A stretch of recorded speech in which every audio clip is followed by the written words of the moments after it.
Inspector Corrin stared at the holographic map of the galaxy. The room was dark, lit only by the soft blue glow of a billion stars. For 300 years, the Galactic Council had mapped, categorized, and controlled every inch of this space. It was a perfect system. It was orderly. Until Tuesday. Corrin tapped the glass console. He frowned. He tapped it again, harder. The blue light flickered, but the map did not change. "System," Corrin said. His voice was calm, but his heart beat a little faster. "Recalibrate the deep space sensors for Sector 4. The human territory is showing a 0 reading." The artificial intelligence of the Council station hummed. "Sensors are fully calibrated, Inspector. No errors detected." Corrin leaned closer to the map. Sector 4 was massive. It contained Earth, Mars, and over 400 human colony worlds. It was the most heavily populated region in the galaxy. The humans were loud, messy, and endlessly expanding. Their radio chatter usually filled the background noise of the Council's communication network. Now, there was nothing. Not a single energy signature. Not a single ship movement. The space where humanity lived was completely, utterly dark. "Run a diagnostic on the long-range comms," Corrin ordered. "They must have experienced a massive solar flare. A grid failure." "Comms are functioning perfectly," the AI replied. "There is no grid failure. There is simply no signal to receive." Corrin stood up. His chair rolled back with a soft squeak. He walked to the large window of his office. Outside, the massive space station bustled with thousands of alien species. Ships docked and undocked. Cargo shuttles moved supplies. It was business as usual for the rest of the galaxy. But humanity was gone. They did not leave a message. They did not declare war. They did not ask for asylum. They just packed up and vanished. Corrin picked up his communication badge. He needed to call the High Council. This was not a sensor glitch. This was the end of the galaxy as they knew it. The High Council chamber was a massive dome of white marble and gold. 50 representatives from the most powerful species sat in a circle. Today, the room was not orderly. It was chaotic. "They have fled," shouted Representative Vale of the Valen Empire. Vale was a tall, thin alien with sharp features and a quick temper. "The humans are cowards. They saw the border tensions with the Krell and they ran away." "Running away requires ships," countered Counselor Tora, a heavy, slow-moving being from a high-gravity world. "Our traffic control shows 0 human ships leaving the sector. They did not fly away. They simply ceased to exist." "Magic." Vale sneered. "Do not be ridiculous, Tora. They hid. They are building a secret fleet. They are planning to ambush us." Corrin stood in the center of the room. He was just an inspector, but he had the data. He waited for the shouting to die down before he spoke. "They are not hiding," Corrin said. His voice was plain and clear. It cut through the noise. "I have analyzed the energy signatures. The human Dyson swarms are still operating. Their planetary shields are active. Their automated factories are still building ships. But the people are gone." The room went silent. "Explain," demanded the High Counselor, an elder whose species communicated mostly through subtle shifts in skin color. His skin was currently a pale, worried yellow. "The humans left their infrastructure running," Corrin explained. "They turned off the lights, locked the doors, and walked away. But they did not take their ships. We found millions of civilian vessels still docked at the spaceports. They left on foot, or they used a method of travel we cannot detect." Vale slammed his fist on his desk. "This is an act of war. They are mocking us. I move that the Council seize all human assets and occupy their worlds immediately." "You cannot occupy a ghost, Vale," Tora rumbled. "We will take their technology." Vale argued. "We will take their shipyards. If they will not share their resources, we will take them by force." Corrin shook his head. "Representative Vale, the human shipyards are heavily automated. If we send our engineers in, they might trigger a self-destruct sequence. We need to understand why they left before we act." "We do not need to understand," Vale yelled. "We need to act. The humans are weak. They always were. They relied on diplomacy instead of strength. Now they have shown their true colors. They are deserters. The High Counselor's skin shifted to a deep, authoritative purple. Enough. The Council will not declare war on an empty sector. However, we cannot ignore this. Inspector Corrin, you will lead a scout fleet to the edge of human space. Find out what happened. Find out where they went. Report back to us. Corrin bowed his head. Yes, High Counselor. Vale glared at him. Take a warship, Inspector. If the humans are hiding, I want you to be ready to shoot. I am an inspector, not a soldier, Corrin said evenly. I will take a scout ship. If the humans are hiding, shooting at them will not make them talk. The scout ship Silent Wind dropped out of faster-than-light travel at the edge of Sector 4. Corrin stood on the bridge, looking at the main screen. Space was supposed to be noisy. Every sector had background radiation, the hum of FTL lanes, the chatter of commercial traffic. Sector 4 was dead silent. Report, Corrin said. Scanners are clear. The pilot, a young avian alien named Kale, replied. No ships. No stations. No debris. It is completely empty. Take us to the nearest human outpost, Corrin ordered. Outpost 7. It is a major refueling station. The Silent Wind moved slowly through the dark. It took 3 hours to reach the coordinates. When they arrived, Corrin let out a slow breath. Outpost 7 was there. It was a massive ring of metal, spinning gently to create artificial gravity. The lights were on. The docking bays were open. Scan for life signs, Corrin said. None, Kale replied. His feathers were puffed up in anxiety. 0 biological signatures. The station is fully powered. Life support is running at optimal levels. The computer core is active. But there is no one inside. Dock the ship, Corrin said. We are going inside. Corrin, Kale, and 2 security officers put on environmental suits, just in case. They cycled through the airlock and stepped onto the station. The air was clean and smelled faintly of ozone and synthetic coffee. The floors were polished. The lights were bright. It looked like the humans had just stepped out for a lunch break. They walked to the command center. The main computer was awake. Corrin plugged his data pad into the console. He expected to find a final log, a message, a warning. He found nothing. The last entry in the log was from 3 days ago. It was a routine maintenance report. A technician had noted that a coffee machine in the mess hall was broken. That was it. There was no panic, no evacuation order, no final words. Inspector, Kale called out from the observation deck. You need to see this. Corrin walked over. Kale was pointing out the massive viewport. In the distance, floating in the void, was a human cargo ship. It was huge, easily 10 times the size of a Silent Wind. Is it abandoned? Corrin asked. No, Kale said. The engines are cold, but the hull is damaged. Corrin looked closer. The cargo ship had massive scorch marks along its side. The metal was melted and twisted. But there was no debris, no signs of an explosion. It looked like the ship had been bitten by something incredibly large. Scan the damage, Corrin ordered. Kale's hands flew across his console. Inspector, the metal wasn't melted by a laser or a plasma weapon. The molecular structure is just gone. It was erased. Corrin felt a cold chill run down his spine. The humans were the best engineers in the galaxy. Their ships were heavily armored. What could erase their armor without leaving a trace? Let's go back to the ship, Corrin said. We need to go deeper. We need to find a military base. They traveled deeper into human space. The silence was heavy. It pressed against the hull of the Silent Wind. 2 days later, they found the military base. It was called Aegis Prime. It was built into a large asteroid. As they approached, the sensors finally picked up something. Ships, Kale whispered. Hundreds of them. Corrin looked at the screen. A massive fleet of human warships was parked in a tight formation around the asteroid. They were dreadnoughts, the largest and most powerful ships the humans had ever built.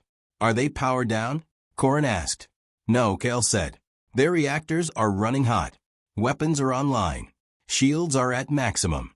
But they are not moving. They are just sitting there. Take us in, Corrin said. Hail them. Kale broadcasted the standard council greeting on all frequencies. This is Inspector Corrin of the Galactic Council. We are approaching Aegis Prime. Please respond. Static hissed through the speakers.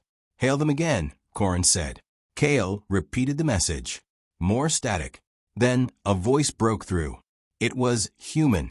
It sounded tired. Unknown vessel. You are in a restricted military zone. Turn around and leave immediately. Corrin grabbed the microphone. This is Inspector Corrin of the Galactic Council. We are here to investigate the disappearance of the human population. We mean no harm. We request permission to dock. There was a long pause. The static hissed. Permission denied, Inspector, the voice said. Leave. Now. We will not leave until we have answers, Corrin said firmly. Your people have abandoned their homes. The Council is concerned. We need to know why. The voice sighed. It was a heavy, exhausted sound. Dock at Bay 4. Keep your weapons powered down. If you power them up, we will vaporize your ship. Do you understand? Understood, Corrin said. The silent wind flew into the massive docking bay. The doors sealed behind them. Corrin and his team waited for the airlock to cycle. When the doors opened, Corrin stepped out. He was met by a squad of human soldiers. They wore heavy, scarred armor. Their faces were hidden behind dark visors. They held large rifles, and the barrels were pointed directly at Corrin's chest. Follow me, the lead soldier said. His voice was muffled by his helmet. They walked through the long, gray corridors of the asteroid base. The walls were lined with pipes and cables. The air smelled of sweat, gun oil, and stale food. Corrin noticed that the soldiers walked with a heavy, dragging step. They looked exhausted. They reached a large set of blast doors. The doors slid open. Inside was a massive command center. Screens covered every wall. In the center of the room stood a human male. He was older, with gray hair and a deep scar running down his cheek. He wore a simple uniform, no armor. He was staring at a large tactical map. Inspector Corrin, the human said, not turning around. You are a long way from the council chambers. Admiral, Corrin said, stepping forward. I need to know what is happening. Where is your population? Why have you abandoned your worlds? The admiral finally turned around. His eyes were dark and sunken. He looked like a man who had not slept in a year. We didn't abandon our worlds, Inspector, the admiral said quietly. We evacuated them. We moved the civilians to the deep core behind the secondary shield lines. The outer worlds are empty because they are bait. Corrin frowned. Bait? For what? The admiral walked over to a console and pressed a button. The main screen changed. It showed a live feed from the edge of the galaxy, far beyond human space. The image was blurry, but Corrin could see something moving in the dark. It was a massive cloud of shadows. It was so large it blocked out the stars. As Corrin watched, a star on the edge of the cloud simply went out. It didn't explode. It was just consumed. We call them the Harvesters, the admiral said. They are extragalactic. They move from galaxy to galaxy, consuming all energy, all matter, all life. They are a swarm, a cosmic plague. Corrin stared at the screen. His breath caught in his throat. How big is the swarm?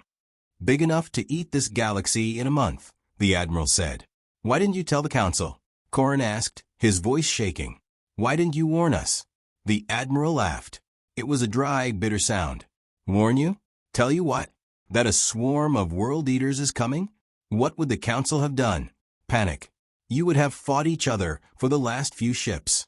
You would have collapsed your own economy. You would have burned your own worlds trying to build weapons that wouldn't scratch them. The admiral stepped closer to Corrin. We ran the simulations, Inspector. We ran them 1,000 times. If we told the council, the survival rate of the galaxy dropped to 0. If we kept quiet and handled it ourselves, the survival rate was 12%. 12%. Corrin whispered. It's better than 0, the admiral said. Corrin looked at the tactical map. The human fleet was not sitting idle.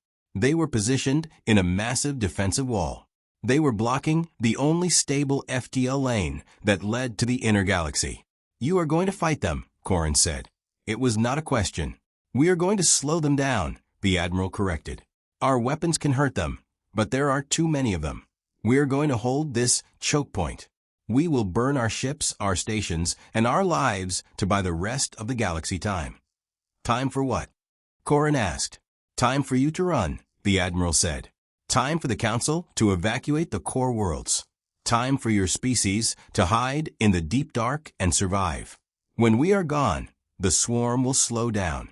They will have to feed on the empty outer rim. It will take them centuries to reach the core. By then, maybe your scientists will figure out a way to kill them. Corrin felt sick. The humans were not cowards. They were not hiding. They were standing at the gate, holding back the dark. And they were going to die to do it. The Council thinks you fled, Corrin said. They think you are building a secret fleet to attack them. The Admiral smiled sadly. Let them think that. Fear keeps them moving. If they knew the truth, they would just give up. Pride is a useful thing, Inspector. Let them keep theirs. I have to tell them, Corrin said. I have to tell them the truth. No, the Admiral said. His voice was hard now. If you tell them the truth, they will send their fleets to help us. They will throw their ships into the meat grinder. Their ships are not built for this. Their shields will fail in minutes. They will just die for nothing. We need them to fortify the core, not die at the edge. The Admiral walked over to a small table and picked up a data drive. He held it out to Corrin. This contains the sensor data of the swarm, the Admiral said. It also contains the blueprints for our new shield generators. Take it back to the Council. Tell them we found a new energy source. Tell them we are busy mining it. Tell them whatever you want, but do not tell them the truth. Corrin took the data drive. It felt heavy in his hand. You are sacrificing your entire species. We are doing our job, the Admiral said. You sit in your marble rooms and draw lines on a map. We stand in the dark and hold the line. That is the difference between us. A loud alarm suddenly blared through the command center. The lights flashed red. The Admiral turned to the screen. The shadow cloud on the edge of the galaxy was moving faster. They are here, the Admiral said. His voice was completely calm. He turned to his crew. All ships, power up weapons. Launch the fighter wings. This is it. The Admiral looked back at Corrin. Get back to your ship, Inspector. Leave now. If you are still in the sector when the swarm arrives, you will die. And we need you to deliver that drive. Corrin nodded. He did not say anything else. There was nothing to say. He turned and walked out of the command center. The silent wind launched from the bay. Corrin sat in his chair, watching the main screen. Outside, the human fleet was moving.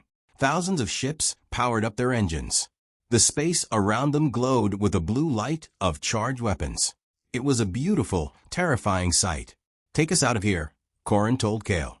Maximum FTL. The ship jumped into the slipstream. The stars stretched into lines of light. Corrin closed his eyes. When they dropped out of FTL, they were back at the edge of Sector 4. Corrin looked at the sensors. The human space was no longer empty.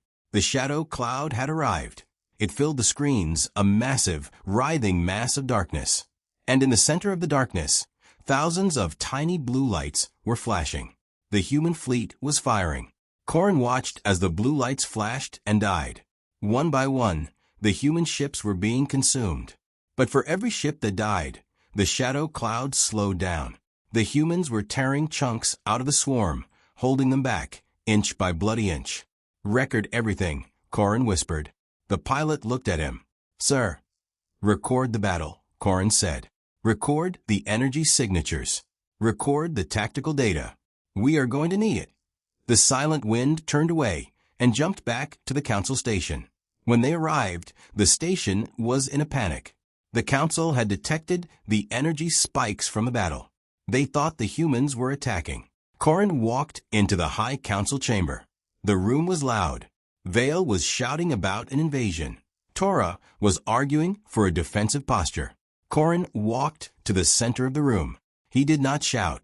He just stood there and waited. Slowly, the room quieted down. The High Counselor looked at him. Inspector Corrin, did you find the human fleet? Are they attacking us? Corin held up the data drive. The humans are not attacking us, High Counselor. They are defending us.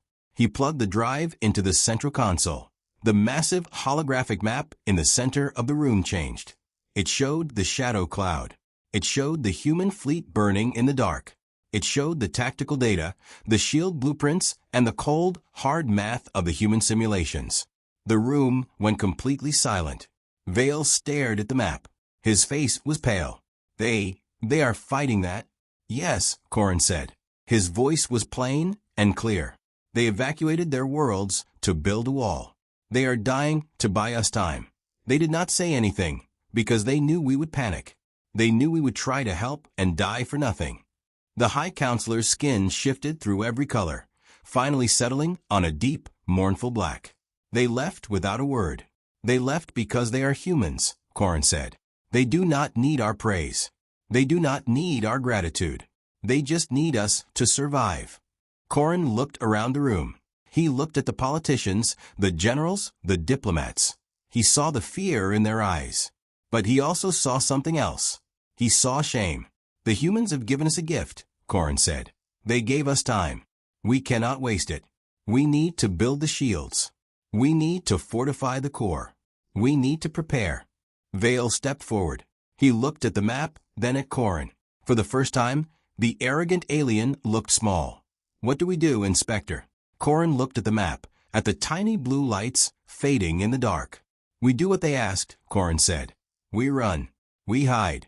And we make sure that when the dark finally reaches us, we are ready to fight back. The council chamber was quiet. The panic was gone. In its place was a cold, hard resolve. The galaxy had changed. The humans were gone, but their watch had just begun. And the rest of the galaxy would not let it be for nothing.